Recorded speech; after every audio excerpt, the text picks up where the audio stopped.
नमस्कार। हम सभी इस तथ्य से तो परिचित हैं कि गणेश जी को हाथी का सर क्यों और किस घटना के फलस्वरूप लगा था। पर क्या हम लोग ये जानते हैं कि गणेश जी को हाथी का ही सर क्यों लगा था, किसी अन्य जानवर या किसी और प्राणी का क्यों नहीं? इसके पीछे एक छोटी सी कथा है। आइए उसे सुनते हैं। पुराणों में कहा गया है कि हाथी और एक असुर के संयोग से एक असुर जन्म लिया था जिसका नाम था गजासुर। उसका मुख हाथी जैसा होने के कारण उसे गजासुर कहा जाने लगा, क्योंकि हाथी का दूसरा नाम गज भी है। गजासुर शिवजी का बड़ा भक्त था और शिवजी के बिना अपनी कल्पना ही नहीं करता था, अपना वो अस्तित्व ही नहीं समझता था। उसकी भक्ति से भोले भंडारी गजासुर पर प्रसन्न हो गए और उसे वरदान मांगने को कहा। गजासुर ने भगवान शिव से कहा कि हे भगवान, मैं आपकी आराधना में दिन रात लगा रहता हूँ, पर जब भी मैं आपकी आराधना करता हूँ तो इन कीट पतंगों और पक्षियों के द्वारा होने वाली जो आवाज़ है उससे मुझे बड़ा ही विघ्न होता है। मुझे इससे मुक्ति चाहिए और इसी वजह से मेरे शरीर से हमेशा तेज अग्नि निकलती रहती है, जिससे कोई भी मेरे पास ना आए और मैं निर्विघ्न आपकी आराधना करता रहूं। महादेव ने गजासुर को उसका मनचाहा वरदान दे दिया। गजासुर फिर से शिवजी की साधना में लीन हो गया। हजारों साल के घोर तप से शिवजी फिर प्रकट हुए और गजासुर से बोले, तुम्हारे तप से प्रसन्न होकर मैंने तुम्हें मनचाहा वरदान दिया था। अब तुम्हारे तप से मैं फिर प्रसन्न हूँ। बोलो, अब क्या मांगते हो? गजासुर कुछ इच्छा लेकर तो तप कर नहीं रहा था। उसे तो शिव आराधना के सिवा और कोई काम पसंद ही नहीं था। लेकिन प्रभु ने कहा तो सोचने लगा कि क्या वरदान मांगूं। तब गजासुर ने कुछ सोचकर कहा, वैसे तो मैंने कुछ इच्छा रखकर तप नहीं किया, लेकिन आप अगर कुछ देना ही चाहते हैं तो आप कैलाश पर्वत छोड़कर मेरे पेट में ही निवास करें। भोले भंडारी गजासुर के पेट में समा गए। अब माता पार्वती ने उन्हें खोजना शुरू किया, लेकिन वे तो कहीं मिले ही नहीं। तब माता पार्वती जी ने विष्णु जी का स्मरण कर उनसे शिव जी का पता लगाने को कहा।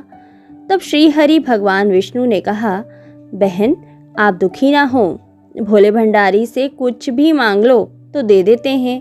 अब देखो ना, वरदान स्वरूप वे गजासुर के पेट में वास कर रहे हैं। श्री हरि ने तभी एक लीला की।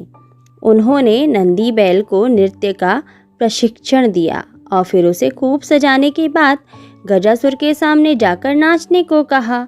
श्री हरि स्वयं एक ग्वाले के रूप में आ गए और बांसुरी बजाने लगे। अब बांसुरी की धुन पर नंदी ने ऐसा सुंदर नृत्य किया कि गजासुर बहुत प्रसन्न हो गया और उसने ग्वाला का वेश धारण किए हुए श्रीहरि से कहा, मैं तुम पर बहुत प्रसन्न हूँ। इतने साल की साधना से मुझ में कुछ वैराग्य सा आ गया था, पर तुम दोनों ने मेरा इतना मनोरंजन किया है कि इससे खुश होकर मैं चाहता हूँ कि तुम कोई वरदान मांग लो। भगवान विष्णु तो इसी मौके की तलाश में थे। वे बोले कि आप तो परम शिव भक्त हैं। शिव जी की कृपा से ऐसी कोई चीज़ नहीं जो आप हमें ना दे सकें, परंतु मांगने में कुछ संकोच सा होता है, कहीं आप मना ना कर दें। अब श्री हरि की तारीफ से गजासुर तो स्वयं को ईश्वर के समान ही समझने लगा था। उसने कहा, आप मुझे साक्षात शिव समझ सकते हो, मेरे लिए संसार में कुछ भी असंभव नहीं और मैं आपको मनचाहा वरदान देने का वचन देता हूँ। श्री हरि ने फिर कहा, आप अपने वचन से पीछे तो ना हटेंगे? गजासुर ने तब धर्म को साक्षी मानकर हामी भरी। तो श्री हरि ने उससे शिवजी को अपने उदर से यानी पेट से मुक्त करने का वरदान मांगा। अब गजासुर वचनबद्ध था। वह समझ गया कि उसके पेट में बसे शिवजी का रहस्य जानने वाला ये कोई साधारण ग्वाला नहीं है, जरूर स्वयं भगवान विष्णु ही हैं।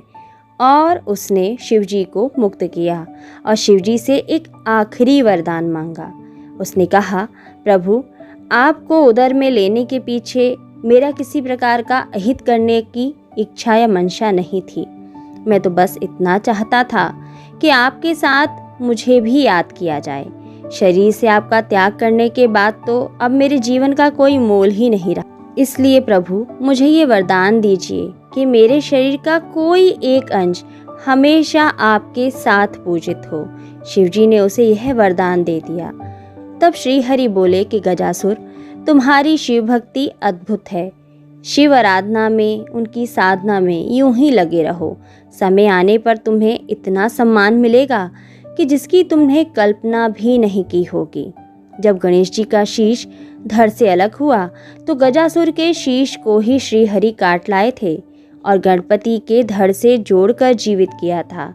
इस तरह वह शिवजी के प्रिय पुत्र के रूप में प्रथम आराध्य देव हो गया। ओम नमः शिवाय।